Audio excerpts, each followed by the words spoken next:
तो बच्चों, आज मैं आप लोगों को कंस्ट्रक्शन ऑफ रिकॉम्बिनेंट डीएनए और डीएनए क्लोनिंग के बारे में बताऊंगा।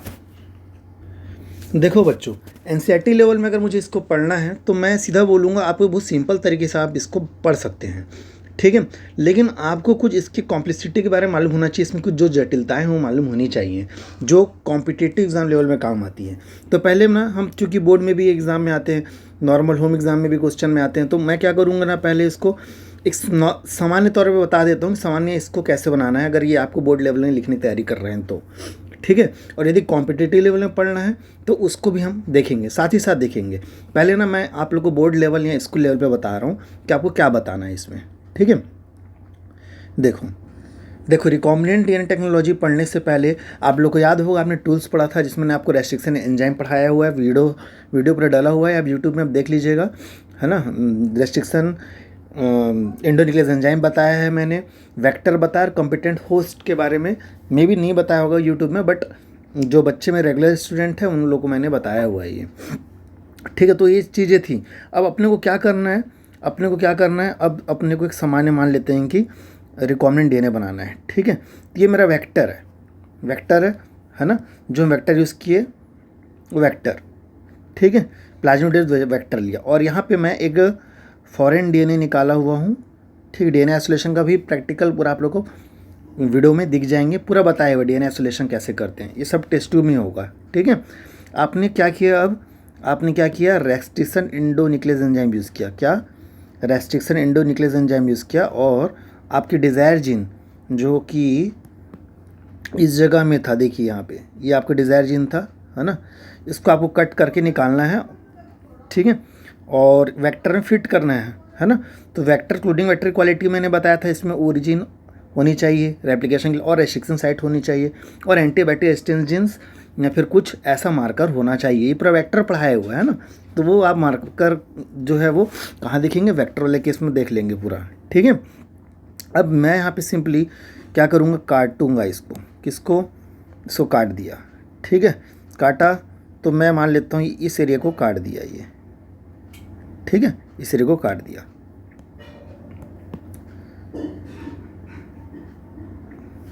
और इस तरफ जो जीन था रेस्ट्रिक्शन एंडोन्यूक्लियस एंजाइम वाला, इसको मैं कटिंग करके निकाल लिया, ठीक है। ये वाला जीन को मैंने निकाल दिया।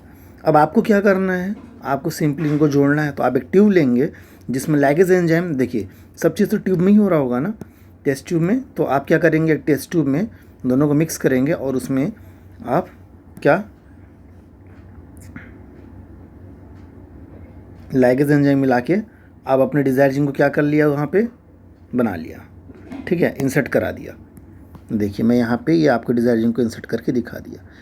अब ये आपका वेक्टर जो है वो रिकॉम्बिनेंट है, ठीक है।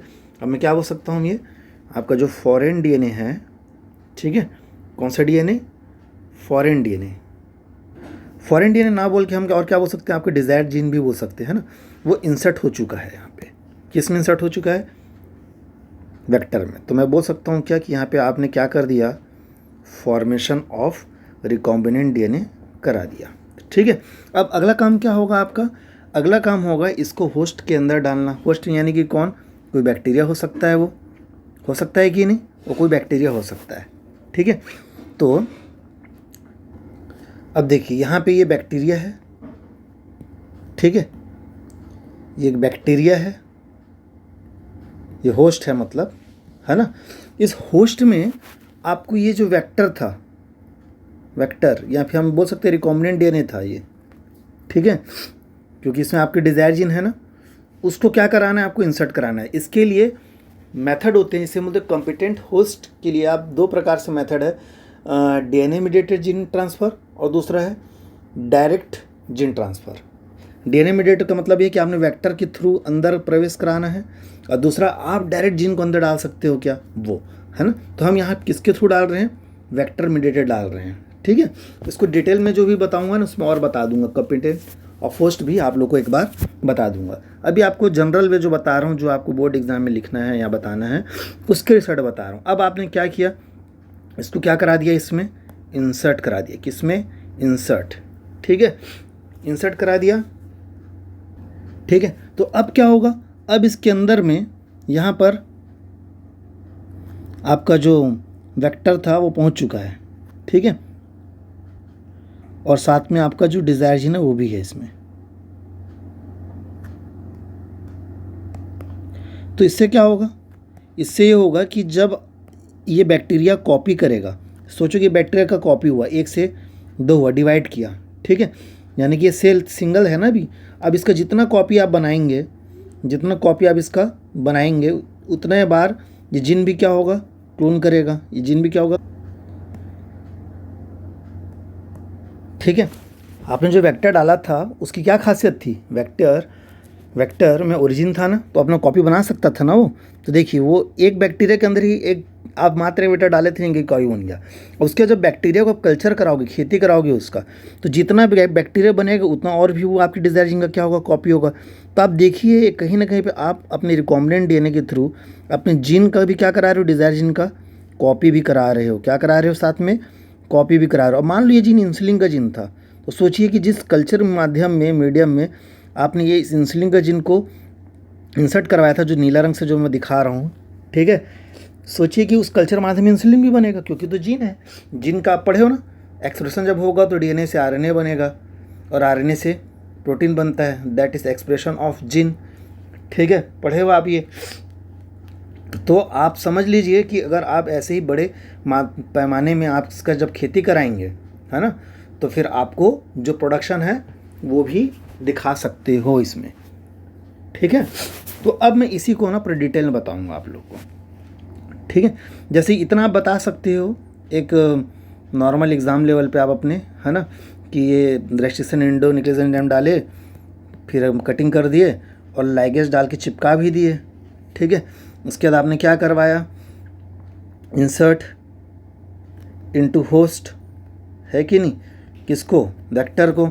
उसके बाद आपने क्या करवाया, अगले स्टेप में आपने क्या करवाया, क्लोनिंग करवाया, ठीक है। सेल क्लोनिंग करवाओगे तो जीन भी कभी क्लोनिंग हो जाएगा, ठीक है। आप क्लोनिंग कराओगे तो उसके बाद प्रोडक्शन भी करवा सकते हो, तो क्लोनिंग के बाद प्रोडक्शन भी हो सकता है रिकॉम्बिनेंट प्रोटीन का, और उसका प्यूरीफाई करके आप अपना प्रोडक्ट को निकाल सकते हो। तो आपके पास ऑप्शन है, आपको खाली डीएनए का क्लोनिंग कराना था कि खेती भी कराना है, किसकी खेती, प्रोटीन की, यानी जो आपको चाहिए था वो, है ना। तो अगर वो आगे प्रोसेस कराना है तो फिर आप इसको बड़े पैमाने पे इंडस्ट्रियल स्केल पे आप इसको क्या करोगे, प्रोडक्शन करोगे, ठीक है। तो ये था construction of DNA, recombinant DNA and the production. But एक चीज़ बताइए, इसमें वेक्टर का रोल कहाँ पता चल रहा है, आपने जो पढ़ा था ना, ये मार्कर कहाँ पे दिख रहा है, सो बताओ, मार्कर का रोल नहीं दिख रहा है ना। देखिए हम मार्कर में पढ़े थे, मार्कर का बहुत इंपॉर्टेंट रोल होता है, ये हमको पता चलने में मदद करता है कि रिकॉम्बिनेंट था कि नहीं था, ये ट्रांसफॉर्म्ड था कि नहीं था, है ना। तो वही चीज़ अब मैं आप लोग को डिटेल बताने वाला हूँ कि कैसे ये वेक्टर का रोल बहुत इंपॉर्टेंट होने वाला है। लेट्स देखते हैं, चलो अब देखिए इस तरफ मैं जो बता रहा हूँ कंस्ट्रक्शन ऑफ रिकॉम्बिनेंट डीएनए, ये मैं आपको एक आइडियल प्रैक्टिकल बता रहा हूँ। एक आइडियल प्रैक्टिकल मतलब ये कि ये समझिए कि ये जरूरी बुक में द मैगजीट आपको ऐसे मिलेगा, मैं आपके नॉलेज के लिए आपको बता रहा हूँ। तो समझिएगा कि मैं यहाँ पे जो मार्कर जो दो अलग अलग यूज़ किया उसके पीछे रीज़न क्या है, ये सब मैं आप लोग एक्सप्लेन करूँगा। देखिए मैं यहाँ पे 2 मार्कर यूज़ किया हूँ, मान लेता हूँ एक टेट्रासाइक्लिन रेजिस्टेंस जीन यूज़ किया हूँ, ठीक है, और दूसरा मार्कर मैं यूज़ किया हूँ, मान लेते हैं लैगजेड। अब लैगजेड पढ़े होगे आप, याद होगा, ये लैगजेड वही लैगजेड है जो बीटा ग्लैक्टोसाइडस बना रहे थे, अब ओपेरॉन में पढ़े थे, इसको याद कीजिए, लैगजेड वो जिन मैंने डाला है, ठीक है। टेट्रासाइक्लिन क्या करता है आपको मालूम है ना, टेट्रासाइक्लिन रेजिस्टेंस का मतलब ये है, चलो इसको ही समझा दे रहा हूँ। देखिए एक बार वेक्टर को एक्सप्लेन कर दे रहा हूँ यहाँ पे मैं, तो पता चल रहा है आपको समझ ही नहीं आया कुछ, कहानी क्या था, ठीक है। मैं एक कल्चर मीडिया लिया, ठीक है, इस कल्चर मीडिया में जहर मिलाया हूँ, पॉइजन मिलाया हूँ, उस पॉइजन का नाम क्या है, टेट्रासाइक्लिन है।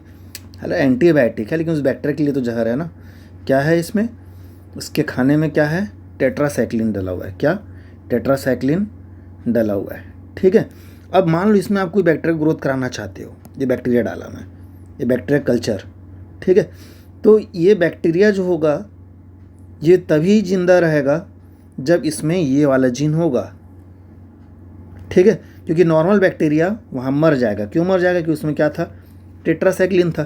तो जो ग्रोथ करेगा वो उसका मतलब वो है जिसके अंदर ये जो रेड कलर से जो जीन बनाए हो, ऐसा कंटेनिंग जो बैक्टीरिया होगा जिसके अंदर ऐसा जीन होगा, वही इस टेट्रासाइक्लिन वाले जहर वाले या फिर एंटीबायोटिक वाले माध्यम में कल्चर करेगा। तो देखिए इसके एडवांटेज मिला, समझ आया ना। अभी देखना है कैसे हम पता करेंगे बहुत सी चीज़ों में इसका रोल क्या है, देखेंगे अभी। लैगजेट की खासियत ये है कि अगर मैं एक कल्चर मीडिया सेपरेट, एक अलग टाइप का कल्चर मीडिया लूँगा, ठीक है, उस अलग टाइप के कल्चर मीडिया में खासियत ये रहेगी कि उसमें एक्सगाल डाला हुआ रहेगा। क्या चीज़? एक्सगाल मतलब एक क्रोमोजेनिक कंपाउंड होगा, ठीक है, जिस मीडिया में पहले से है। अगर लैगजेट है, अगर लैगजेट उस बैक्टीरिया के अंदर है, तो लैगजेट बनाएगा क्या? बीटा गैलेक्टोसाइडेज, ठीक है, ये बनाएगा बीटा गैलेक्टोसाइडेज एंजाइम। और ये क्या करता है? इस एक्सगाल के साथ रिएक्शन करके, ठीक है, समझ आ रहा है ना बात, इस एक्सगाल के साथ रिएक्शन करके ब्लू रंग का क्या बनाएगा? ब्लू कलर बनाएगा, ब्लू कलर बनाएगा, ठीक है। तो ब्लू कलर बना मतलब समझ जाना कि वहाँ पे लैगजेट वाला पार्ट है, ठीक है।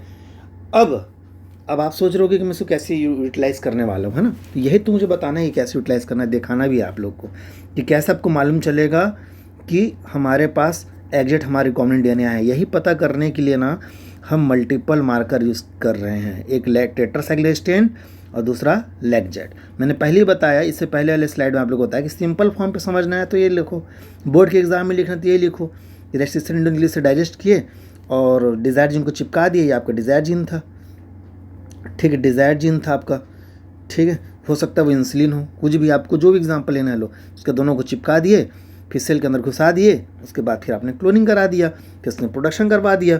यही बताओगे ना क्लोनिंग के बाद क्या होगा? प्रोडक्शन करवाओ किसका? इंसुलिन का, अगर इंसुलिन का जीन है तो ऐसा बता के ख़त्म कर दोगे। लेकिन मैं अभी क्या समझाने जा रहा हूँ, वेक्टर में जो आपने मार्कर यूज़ किया था उसका कैसे रोल का आप दिखाना चाहते हो, आप कैसे मालूम चलेगा कि वो क्या इंपॉर्टेंट रोल प्ले करता है, वो आपको बताना चाह रहा हूँ। और ये एग्जाम्पल मैं अपने हिसाब से लिया हूँ, ठीक है।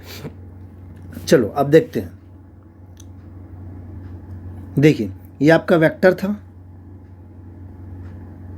ठीक है, जिसमें आपने 2 मार्कर जीन यूज़ किया हुआ है, राइट। और अब आपको ये एक डिज़ायर जीन के लिए कोई आपने डीएनए आइसोलेट किया, ठीक है, और इसमें पर्टिकुलर कोई जगह पे आपको मैं डिज़ायर जीन दिखा दे रहा हूँ। मान लेते हैं इस जगह पे डिज़ायर जीन है, ठीक है। एक मिनट, अब आपको क्या करना है, आपको यहाँ पे रेस्ट्रिक्शन इंडोन्यूक्लियस से क्या करना है? ट्रीट करना है, ठीक है। अब देखिए स्मार्टली आपको काम करना है ना, मैं बता रहा हूँ, उसको ध्यान से देखना भी मैं क्या करने वाला हूँ। मैं ऐसे रेस्ट्रिक्शन साइट यूज़ करूँगा जो इस लैगजेट वाले पार्ट को क्या करेगा? कट करेगा, और मैं उसी जगह पे इंसर्ट करूँगा। क्यों कर रहा हूँ सब समझ आएगा, पूरा कहानी समझ आएगा, आखिरी तक देखना है इसको, ठीक है। फिर आपको इनकी वैल्यू समझ आएगी कि मैं क्यों ये मार्कर यूज़ किया था, ठीक है। और इस जगह पे हम यहाँ पे कट करके किसको निकालेंगे? अपने डिज़ायर जीन को निकाल लेंगे, ठीक है, ठीक है। अब आपने ये क्या कर दिया? रेस्ट्रिक्शन इंडोन्यूक्लियस इनको कटिंग कर दिया। अब एक चीज़ बताइए, ये सारे एक्सपेरिमेंट आप किस में कर रहे थे? ये सारे एक्सपेरिमेंट आप टेस्ट ट्यूब में कर रहे थे ना, ठीक है।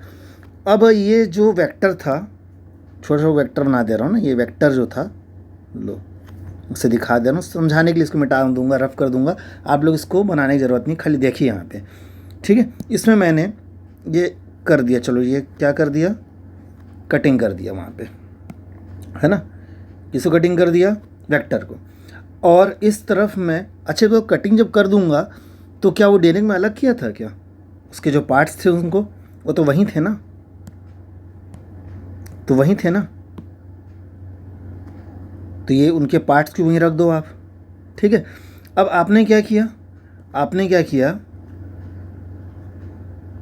एक ट्यूब जिसमें आपने डिज़ायर जीन निकाला हुआ था, बहुत सारा कॉपी करके उसका रखा हुआ था, आपने ये डिज़ायर जीन को इसमें ट्रांसफ़र कर दिया, राइट। उसके बाद आपको चिपकाना है, आपने फिर उसमें लाइगेज मिला दिया, क्या? लाइगेज। क्या गारंटी है कि आपका डिज़ायर जीन ही से जाके चिपकेगा? ये भी तो हो सकता है ना कि वही आपस वाला जीन आपस में जुड़ जाए। भाई लाइगेज से तो मतलब वही चिपकाने का, हो सकता है वो आपस में फिर से चिपक जाए। और हो सकता है कि आपका डिज़ायर जीन चिपक जाए, किसके साथ? वेक्टर के साथ। अगर वेक्टर के साथ आपका डिज़ायर जीन चिपका है तो वो तो रिकॉम्बिनेंट डीएनए हुआ, ठीक है। और यदि नहीं चिपका है इसके टाइप से तो ये नॉन रिकॉम्बिनेंट हुआ। आप समझ रहे हैं मेरी बात? इस बताने का उद्देश्य क्या था कि अगर आप लाइगेज से जब चिपकाएंगे तो दोनों चीज़ मिल सकता है। कौन सी चीज़? पुनः पहले वाली स्थिति में, यानी कि जैसे पहले था वैसे ही, और दूसरा रिकॉम्बिनेंट वाली स्थिति में, दोनों में मिल सकता है, ठीक है। तो ये देखिए, ये वेक्टर है, इसमें डिज़ायर जीन को चिपकाना है, लेकिन ये मत भूलिए कि हो सकता है कि इसमें और कौन चिपक जाए, वापस वही सीक्वेंस भी चिपक सकते हैं जो सीक्वेंस कट के अलग हुए थे, है ना। वापस ये भी आपस में चिपक सकते हैं। हालांकि हमारे पास डिज़ायर जीन को चिपकाना है, तो मेरे पास दो केस होगा। क्या होगा वो दो केस? जब मैं लाइगेज से इसको ट्रीट करूँगा तो दो केस क्या होगा? आपको दो केस में दो तरह से आपको क्या देख सकते हैं आप? वेक्टर देख सकते हैं। कौन सा? एक ये, इसको देखिए, ये आपका रिकॉम्बिनेंट है एक्चुअल में। ये क्या है? ये रिकॉम्बिनेंट है, दिख रहा है ना। ये आपका डिज़ायर जीन इंसर्ट हुआ है कि नहीं इसमें, तो ये रिकॉम्बिनेंट है, ठीक है। और ये कैसा है?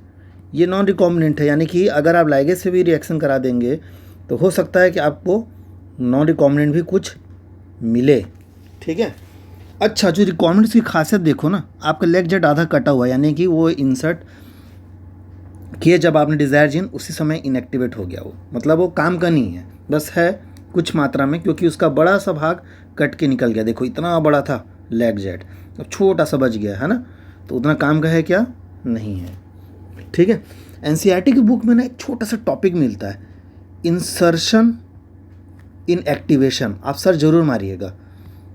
ये इतना सामान्य टर्म्स है और इतना जटिलता वहाँ पे दिया है कि बच्चे के उसको समझ नहीं पाते हैं। देखिए, मतलब सामान्य तरीके से समझाने की कोशिश कर रहा हूँ मैं।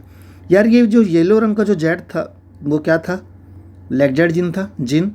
और ये आपका टेट्रासाइक्लिन रेजिस्टेंस जीन था, याद होगा आप लोग को। मुझे देखिए, जब ये डिज़ायर जीन को मैंने इंसर्ट किया, किसको? डिज़ायर जीन को मैंने क्या किया? इंसर्ट किया। किस में? वेक्टर में। मैं लिख देता हूँ, डिज़ायर्ड जीन को मैंने क्या किया? इंसर्ट किया। तो मेरा ये आई जीन क्या हो गया? अब लेग जेट का, सॉरी आई बोलता हूँ, लेग जेट जीन क्या हो गया? इनएक्टिवेट हो गया। इसी कंडीशन को हम बोलते हैं इंसर्शन इनएक्टिवेशन, ठीक है। हालांकि इसको अलग से और बता दूंगा, नहीं अब वीडियो लेक्चर के फॉर्म में नहीं बता सकता। जो रेगुलर बच्चे स्टूडेंट है ना, उनको अपन नोट्स के फॉर्म में भेज सकते हैं व्हाट्सअप में, लेकिन यूट्यूब में अगर जो ऐसे बच्चे जो जुड़े हुए नहीं हैं और सिर्फ यूट्यूब में ही देखते हैं, तो उनके लिए तो मैं ये बोलूँगा आप यहीं समझ लीजिए। इंसर्शन इन एक्टिवेशन का मतलब बहुत ही इंपॉर्टेंट है, बता दे रहा हूँ ना मैं, ये टॉपिक है। जब आप अपने डिज़ायर जीन को वेक्टर में इंसर्ट कराते हैं, उस स्थिति में जो वेक्टर में पहले से प्रेजेंस जीन था, जैसे लेग जेट पहले से प्रेजेंस जीन था, और जैसे आपने डिज़ायर जीन को डाला, वो जीन कैसा हो गया? इनएक्टिवेट हो गया, क्योंकि कट गया तो सीधी बात इनएक्टिव हो ही गया होगा। तो ऐसी स्थिति को हम क्या कहेंगे? इंसर्शन इनएक्टिवेशन, भूलिएगा मत, ठीक है। आगे बढ़ते हैं अब इसमें। तो आपने देख लिया कि आपके पास दो केस था, नॉन रिकॉम्बिनेंट का और रिकॉम्बिनेंट का। अब इसके बाद क्या करना है? अब इन वेक्टरों को, जिसको आपने ट्यूब में रखा हुआ है, दो टाइप से आपके पास वेक्टर है यहाँ पे, एक रिकॉम्बिनेंट है और दूसरा नॉन रिकॉम्बिनेंट है। आपको इसको होस्ट के अंदर प्रवेश कराना है, ठीक है। होस्ट यानी बैक्टीरिया के अंदर प्रवेश कराना है। इसका दो मेथड था, एक तो वेक्टर मीडिएटेड जो आप देख रहे हैं वेक्टर वाला, और दूसरा नॉन वेक्टर मीडिएटेड जिसमें आप डिज़ायर जीन को डायरेक्ट पास कराते हैं। लेकिन हम तो डिज़ायर जीन वाला देख रहे हैं, तो क्या करते हैं, कोई बाइवेलेंट होता है ना आयन, जैसे कैल्शियम, उसके साथ ना पहले ना इन वेक्टर को ट्रीट कराते हैं।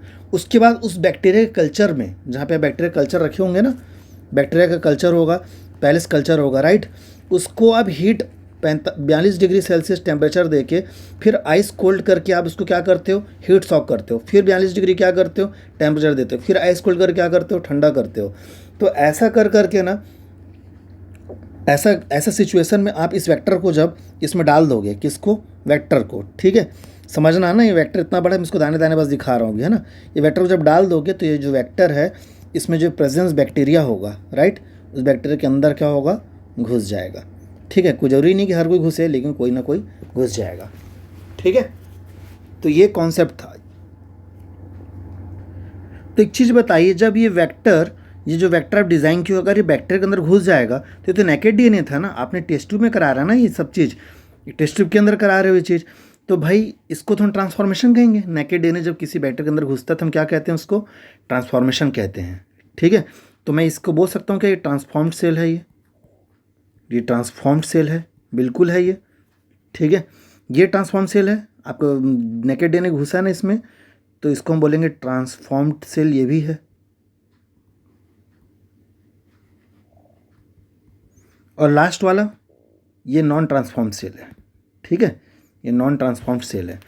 अच्छा, इसमें भी अब ध्यान से देखना ना, ये वाला जो था इसमें, ये वाला कैसे था, ये नॉन रिकॉम्बिनेंट था। देखो रिकॉम्बिनेंट तो आपका डिजायर जीन जिसमें ग्रीन वाला है वो है, तो ये कैसे transform cell with non recombinant DNA, और ये ट्रांसफॉर्म सेल कैसा है, विथ रिकॉम्बिनेंट डीएनए। कैसा है ये, विथ रिकॉम्बिनेंट डीएनए, है ना। तो चलो ठीक है, अब अपना अगला काम क्या करना है। सबसे पहला काम तो ये है कि भाई जो नॉन ट्रांसफॉर्म्ड उसको हटा दूँ मैं मेरे पास एक ट्यूब के अंदर 3 टाइप से बैक्टीरिया हैं, ट्रांसफॉर्म्ड सेल, विथ रिकॉम्बिनेंट और विथ नॉन रिकॉम्बिनेंट। ठीक है, non recombinant with non recombinant, with recombinant, और दूसरा नॉन ट्रांसफॉर्म्ड भी है। तो अब देखना, अब कैसे मैं सबसे पहले नॉन ट्रांसफॉर्म को हटाऊंगा, ये देखते हैं। सिलेक्शन ऑफ ट्रांसफॉर्म सेल कैसे करोगे सिलेक्शन, देखो मैं बता रहा हूँ आपको क्या करना। आपको पेट्री डिस्क लेना होगा, ठीक है, और इसमें ना जो आप मार्कर यूज़ किए थे, कौन सा मार्कर यूज़ किए थे, टेट्रासाइक्लिन रेजिस्टेंस ना, आप इसमें मिला दो टेट्रासाइक्लिन। क्या मिला दो, टेट्रासाइक्लिन मिला दो, जो कि एंटीबायोटिक है। अब इस एंटीबायोटिक की खासियत क्या है कि ये बैक्टीरिया को मार देगा, राइट। तो जो भी बैक्टीरिया आपने जो इंसर्ट किया था, है ना, वो सभी बैक्टीरिया इस जगह पे मर जाएगा। सही बैक्टीरिया क्या होगा, अगर मान लो यहाँ बैक्टीरिया कल्चर आपने डाल दिया इसमें, तो धीरे धीरे बैक्टीरिया क्या हो जाएंगे, मर जाएंगे। क्यों, क्योंकि उसमें जहर था। लेकिन कुछ बैक्टीरिया बच जाएंगे। कौन होगा वो बैक्टीरिया, वो बैक्टीरिया वो होगा जिसके अंदर ये रेड कलर का जो दिख रहा है ना, टेट्रासाइक्लिन रेजिस्टेंस जीन, ये जिसके अंदर होगा बच जाएगा। क्यों, क्योंकि उसका रेजिस्टेंट का मतलब क्या होता है, उसका प्रतिरोध, यानी कि उस जहर के से उसको कोई प्रभाव नहीं होगा जिसके पास ये जीन होगा, टेट्रासाइक्लिन रेजिस्टेंस। लेकिन लास्ट वाला देखिए, नॉन ट्रांसफॉर्म्ड के पास तो बेचारा वेक्टर है ही नहीं, इसलिए मैं बोला था वेक्टर में आपको एंटीबायोटिक रेजिस्टेंस जीन डालना है। देखो अब वेक्टर नहीं आया है तो मैं जान जाऊँगा कि ये वेक्टर मेरा काम का नहीं है। तो मैं कैसे जानूँगा, मैं एक ऐसे मीडियम में कल्चर कराऊँगा, है ना, जिसमें टेट्रासाइक्लिन हो। सीधी सी बात है, जो ग्रोथ कर रहा है मतलब इसके अंदर मेरा वेक्टर है, ख़त्म कहानी। तो आपने सिलेक्शन किया कि नहीं किया, तो इसको हम बोलेंगे सिलेक्शन ऑफ ट्रांसफॉर्म्ड सेल।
देखिए आपने यहाँ पे सिलेक्शन तो कर लिया, ठीक है, सिलेक्शन तो कर लिया, और इसके बाद आपको 2 टाइप से बैक्टीरिया मिले। कौन कौन से बैक्टीरिया मिले, आपको यहाँ पे 2 बैक्टीरिया मिले हैं। कौन सा, दोनों ट्रांसफॉर्म होंगे नो डाउट, एक होगा विथ रिकॉम्बिनेंट और एक होगा नॉन रिकॉम्बिनेंट। अब आपको कौन सा चाहिए, आप बना क्या रहे थे, आपका मेन उद्देश्य क्या था, रिकॉम्बिनेंट ना। तो अब आपका चयन ये वाला बैक्टीरिया को करना है। आप कैसे करोगे? इसीलिए मैं बोला यहाँ पे मल्टीपल मार्कर यूज़ किए थे। ठीक है, यहाँ पे जो मैंने मल्टीपल मार्कर यूज़ किए थे, पहला वाला था सिलेक्टेबल मार्कर जिसमें आपने चयन किया ट्रांसफॉर्म सेल का, और दूसरा वाला जो है वो स्क्रीनेबल मार्कर यूज़ किया मैं। स्क्रीनेबल मार्कर का मतलब ये है जो हमको ये बताएगा कि इसमें से कौन सा रिकॉम्बिनेंट है और कौन सा नहीं। जैसे कि ये दोनों बैक्टीरिया है, अरे आप कलरफुल बना रहे हो तो आपको दिख रहा है ना, लेकिन सोचिए आप एक टेस्ट ट्यूब में कर रहे होगे या पेट्री डिश में कर रहे होगे, तो आपको कैसे मालूम चलेगा कि इतने सारे बैक्टीरिया में कौन सा रिकॉम्बिनेंट है और कौन सा नॉन रिकॉम्बिनेंट है? सोचिए आप एक टेस्ट ट्यूब में कर रहे हैं, आपको नहीं मालूम होगा, है ना। तो अब आप क्या करेंगे देखिएगा। अब मैं इसको सुधार दिया थोड़ा सा, मतलब थोड़ा नाम को शॉर्ट में लिख दिया हूँ। ये transform cell with recombinant DNA और यहाँ पे transform cell with non recombinant DNA वाला दो बैक्टीरिया आपको मिला। अब मुझे सेलेक्ट करना है इसका, ठीक है, किसका? Selection of transform cell with recombinant DNA. तो अपने को क्या करना है? अपने को एक ऐसा मीडियम लेना है जिसमें एक्स गाल डाल देंगे। क्या? एक्स गाल, भूलना मत, ठीक है। एक्स गाल इसमें मिला हुआ है, एक्स गाल इस कल्चर मीडियम में है, ठीक है। इस कल्चर मीडियम में एक्स गाल है और हमको ऐसे बैक्टीरिया याले जो दोनों बैक्टीरिया इनको यहाँ पे ग्रोथ करवाना है, ठीक है। आप ग्रोथ करवा दीजिए। तो क्या होगा? जो भी बैक्टीरिया, देखो एक्स गाल की खासियत क्या पढ़े थे आप? एक्स गाल की खासियत आप ये पढ़े थे कि इसमें एक क्रोमोजेनिक कंपाउंड होता है, राइट। और जो जिसके पास बीटा ग्लैक्टोसाइड जीन होगा, है ना, वो जब इसको ब्रेक करेगा तो वो पूरा कॉलोनी कैसा हो जाएगा? ब्लू हो जाएगा, ब्लू कलर बनाता है, बताया था मैं। क्रोमोजेनिक कंपाउंड का मतलब क्या था जी, है ना, कि वो ब्रेक डाउन होकर क्या बनाएगा? ब्लू कलर बनाएगा। तो जहाँ जहाँ बैक्टीरिया ग्रो करेगा वहाँ वहाँ पे नीला रंग दिखेगा। लेकिन किस कंडीशन में? जब वो ऐसे वाले बैक्टीरिया होंगे तो आपको नीला रंग का कॉलोनी मिलेगा। लेकिन अगर ऐसे वाले बैक्टीरिया आएंगे तो उस जगह पे तो वो एक्स गाल वाला जीन, यानी कि याद कीजिए आपने जो जीन यूज़ किया था लैगजेड, अब उसको तो आपने काट डाला है तो वहाँ पे काम नहीं होगा। और बैक्टीरिया दो टाइप का यूज़ किया आप यहाँ पे, ठीक है ना, दो बैक्टीरिया हैं। तो अब क्या होगा? जिस जगह पे आपको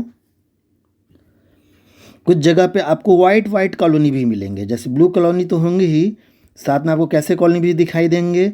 वाइट कॉलोनी भी दिखाई देंगे। क्यों वाइट कॉलोनी दिखाई देंगे? क्योंकि उस कॉलोनी वाले बैक्टीरिया के पास कौन सा जीन नहीं है? लैगजेड नहीं है। क्यों नहीं है लैगजेड? इंसर्शन इनएक्टिवेशन हुआ था। क्या होता है इंसर्शन इनएक्टिवेशन? आपके डिज़ायर जीन के इंसर्ट होने के कारण वो लैगजेड जो उसके वेक्टर का जीन था वो इनएक्टिवेट हो गया था। इसका मतलब ये है कि यहाँ पे जो वाइट कॉलोनी है, ठीक है, वो वाइट कॉलोनी क्या था? वाइट कॉलोनी जो है वो क्या चीज़ है? वाइट कॉलोनी वो है रिकॉम्बिनेंट। कैसा है वो?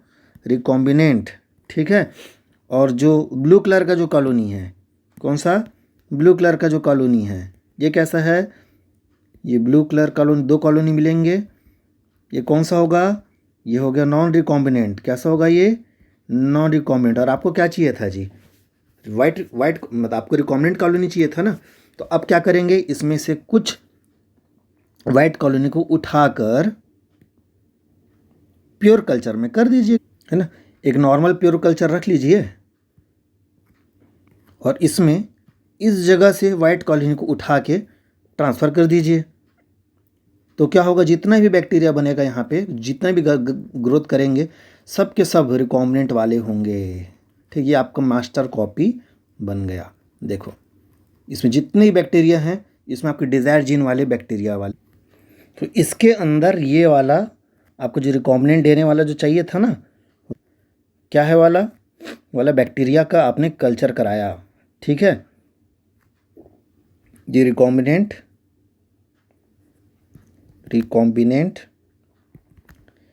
डीएनए का आपने क्या कराया? कल्चर कराया। ये जितना वाइट कॉलोनी दिख रहा है ना आपको, इसके बैक्टीरिया कैसे हैं? ये ऐसे वाले हैं। अच्छा एक चीज़ आप लोग को बता देता हूँ मैं, ये जो मेथड जो हम यूज़ किए selection of transform cell with recombinant DNA का, ठीक है, ये मेथड को हम बोलते हैं वाइट एंड ब्लू स्क्रीनिंग, ठीक है। हो सकता है किसी रिफ्रेशर बुक मिल जाए, मैं बता देता हूँ। White and blue screening method भी बोलते हैं इसको। क्यों white and blue screening method कहते हैं? क्योंकि इसमें ब्लू कलर का नॉन रिकॉम्बिनेंट डीएनए वाला बैक्टीरिया था, और वो वाइट रंग में जो था वो कैसा था? रिकॉम्बिनेंट डीएनए वाला ट्रांसफॉर्म सेल था, इसलिए इसको हम बोलते हैं वाइट एंड ब्लू स्क्रीनिंग।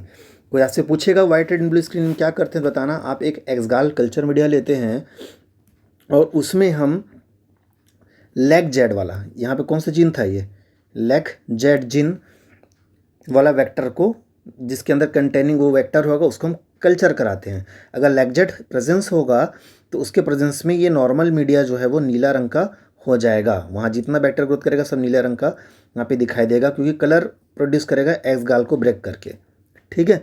लेकिन अगर कोई रिकॉम्बिनेंट डीएनए आया है जो लैक जेड डीएनए को ब्रेक कर दिया होगा, उस स्थिति में वहाँ पे वाइट कलर दिखाई देगा, क्योंकि बैक्टीरिया तो जिंदा है लेकिन उसका लैक जेड काम नहीं कर रहा है, इसलिए वहाँ पे उस जगह का कॉलोनी वाइट कलर का दिखाई देगा। तो इसे वाइट एंड ब्लू स्क्रीनिंग भी कहते हैं। वाइट एंड ब्लू स्क्रीनिंग भी इसको कहते हैं, याद रखना, ठीक है। ये सिर्फ कॉम्पिटिटिव लेवल पे है ना, आपके बोर्ड लेवल पे नहीं है। हाँ, बोर्ड लेवल पे आप ना ये बताते हो इंसर्शन इनएक्टिवेशन का एक एग्जांपल बताओ, तो ये भी वाइट एंड ब्लू स्क्रीनिंग में आ जाएगा। क्यों? क्योंकि देखो इंसर्शन यहाँ पे जब कराए थे आप डिज़ायर जीन का, तो वहाँ पे वाइट कॉलोनी बना था, है ना। जबकि अगर इंसर्शन नहीं हुआ रहता आपका डिज़ायर जीन का तो ब्लू कॉलोनी होता, इसलिए इंसर्शन इनएक्टिवेशन में भी आप इसको बता सकते हो, ठीक है। तो ये था रिकॉम्बिनेंट डीएनए कंस्ट्रक्शन करने के बाद कैसे आप डीएनए क्लोनिंग कराओगे। आप ये क्लोनिंग कैसे कराओगे बताया ना, प्योर कल्चर में डाल दीजिए, किसको? आपके रिकॉम्बिनेंट वाले को, वाइट कॉलोनी को, और जितना ज़्यादा मात्रा में कल्चर कराओगे उतने मात्रा में आपको ग्रोथ मिलेगा। अब चूंकि आप ये करवा रहे होंगे तो मान लीजिए, अब मान लो किसी बच्चे को इसी क्वेश्चन को एप्लीकेशन के फॉर्म में बताना है, तो एप्लीकेशन के फॉर्म में बताना है तो मान लेते इंसुलिन प्रोडक्शन है, मान लो एप्लीकेशन के फॉर्म में जाना है। तो अब यदि इंसुलिन प्रोडक्शन के केस में जाऊंगा, मैं एप्लीकेशन के केस में जाऊंगा, तो आपको सबसे पहले क्या कराना होगा? इसको बड़े इंडस्ट्रियल पैमाने पे कराना होगा, यानी कि इसको किसी फर्मेंटर में यूज़ करना होगा। फर्मेंटर का मतलब ये टेस्ट ट्यूब जैसे दिख रहा है ना, ये पेट्री डिश दिख रहा है ना, पेट्री डिश कांच के apparatus है, ऐसी एक ना स्टील के apparatus या फिर दूसरे बर्तन जो होते हैं ना, वैसे बड़े बड़े बर्तन बहुत बड़े बड़े साइज के भी होते हैं। अगर इंडस्ट्रियल में जाऊंगा तो कई मीटर के भी होते हैं, और छोटा लैब में जाऊंगा तो आपको 1 मीटर आधा मीटर का भी आपको मिलेगा, जिसमें 15 से 20 लीटर तक का मतलब अलग अलग रेंज का उसका वॉल्यूम होगा, है ना। तो बड़े पैमाने पे अगर करना है ना, तो आपको किसी बड़े पैमाने पे जो कल्चर मीडिया में जो खाना है वैसे ही बड़े पैमाने पे आपको उसमें प्रोवाइड कराना पड़ेगा। इसको हम नेक्स्ट क्लास में पढ़ेंगे, उसको हम बोलते हैं बायोरिएक्टर या फर्मेंटर भी बोलते हैं, ठीक है। तो फर्मेंटर में हम इसको कल्चर कराएंगे। उसके बाद अब मान लीजिए वो इंसुलिन का जीन था ये ग्रीन वाला, तो बहुत ज़्यादा मात्रा में इंसुलिन बनाएगा ना। तो इस इंसुलिन को कहाँ बना रहे हो आप? अब यहाँ तो पेट्री डिश है, लेकिन अब मैं क्या बोला, अगर आपको कोई बायोरिएक्टर या फर्मेंटर या कोई बर्तन जिसमें बहुत ज़्यादा मात्रा में खेती कराना है उसमें करेंगे, तो वो सारा का सारा चीज़ उसी में रहेगा। फिर आपको क्या करना होगा? वहाँ से इस बैक्टीरिया को अलग करके जो प्रोडक्ट बनेगा उसको प्यूरीफाई करना होगा, राइट। और प्यूरीफाई करके आप इसको पैकिंग करके वापस पहुँचा देते हो मार्केट तक। तो ये पूरा प्रोसेस को एक वीडियो में और बताऊँगा, क्योंकि वो डाउन स्ट्रीम प्रोसेसिंग की बात हो रही है वो, है ना। तो आपने सबसे पहले क्या किया ये देख लेते हैं। ये बना लिया, मास्टरपीस कॉपी कर लिया ना। अब इसको आप यूज़ करोगे किस में? फर्मेंटर में यूज़ करोगे, ठीक है। यानी कि एक ऐसा बर्तन बड़ा सा जिसमें सारा खाना होगा बैक्टीरियाओं का बहुत बड़ा मात्रा में, है ना। और आपने ये बैक्टीरिया से मिला दोगे, तो बहुत ज़्यादा मात्रा में आप उसकी खेती करोगे, और जो जीन है वो भी अपना प्रोडक्ट बनाएगा, राइट, ठीक है। तो ये जैसे कि आपने वाइट वाला जो कॉलोनी बना लिया था, है ना, यानी कि आपका जो मेन रिकॉम्बिनेंट बैक्टीरिया था, अगर आप इससे कुछ इंसुलिन मान लेते हैं, कोई डिज़ायर जीन में इंसुलिन डाले थे, या कोई हार्मोन का जीन डाले थे, या कोई मेडिसिन का जीन डाले थे, राइट, जो भी आप डाले थे, उसका ज़्यादा मात्रा में अगर प्रोडक्शन करना है, यानी कि किसकी प्रोडक्शन करना है? Recombinant protein. क्योंकि रिकॉम्बिनेंट प्रोटीन क्या समझे यहाँ पे? रिकॉम्बिनेंट प्रोटीन का मतलब जो रिकॉम्बिनेंट आपने वेक्टर तैयार किया था, रिकॉम्बिनेंट डीएनए जो बनाया था ना, तो उसका एक्सप्रेशन जब आप किसी सेल सिस्टम बाहर कराते हैं तो उस प्रोटीन को हम क्या बोलते हैं? रिकॉम्बिनेंट प्रोटीन कहते हैं, ठीक है। तो उसको क्या बोलते हैं? रिकॉम्बिनेंट प्रोटीन कहते हैं। तो आपको क्या करना है? अब एक फर्मेंटर लेना है, बड़ा सा बर्तन, उसमें इसका कल्चर कराना है, फिर रिकॉम्बिनेंट प्रोटीन उस बर्तन के अंदर बनेगा। फिर डाउन स्ट्रीम प्रोसेसिंग, देखो नाम बस है बहुत सिंपल सा है। डाउन स्ट्रीम प्रोसेसिंग का मतलब ये है कि इस रिकॉम्बिनेंट डीएनए को प्यूरिफाई करना है भाई उस मीडियम में जिसमें आप खेती करा रहे थे। सोचिए उसमें बैक्टीरिया भी होगा, मरा हुआ बैक्टीरिया भी होगा, उनके एक्सक्रीटरी प्रोडक्ट होंगे, ऑक्सीजन, जो भी बहुत चीज़ें होंगी, और उसके साथ आपका रिकॉम्बिनेंट प्रोटीन भी होगा। तो मुझे क्या करना है, इन सब चीज़ों से किसको अलग कर देना है, रिकॉम्बिनेंट प्रोटीन को अलग कर देना है। हायर क्लास में डाउन स्ट्रीम प्रोसेसिंग खुद एक चैप्टर होता है, बट आपको सिर्फ इतना समझना है कि डाउन स्ट्रीम प्रोसेसिंग में आप उस प्रोटीन को प्यूरिफाई करने का क्या करते हो, प्रोसेस करते हो। तो डाउन स्ट्रीमिंग के बाद प्यूरिफिकेशन, यानी कि उसको आइसोलेट करना होता है, फिर प्यूरिफिकेशन होता है, फिर देन मार्केट। उसके बाद जब प्यूरिफाई कर लोगे तो उसको बोतलिंग में मतलब बोतलिंग मतलब बोतल में डालकर या फिर जिसमें भी आप डालकर बेचना चाहते हैं बेचते हैं, मार्केट तक पहुंचा दिया जाता है। ठीक है, तो ये था एक एप्लीकेशन अप्रोच बताया मैं, है ना। और इस तरफ क्या था, कंस्ट्रक्शन का अप्रोच, कैसे अपन कंस्ट्रक्शन की रिकॉम्बिनेंट डीएनए वो था।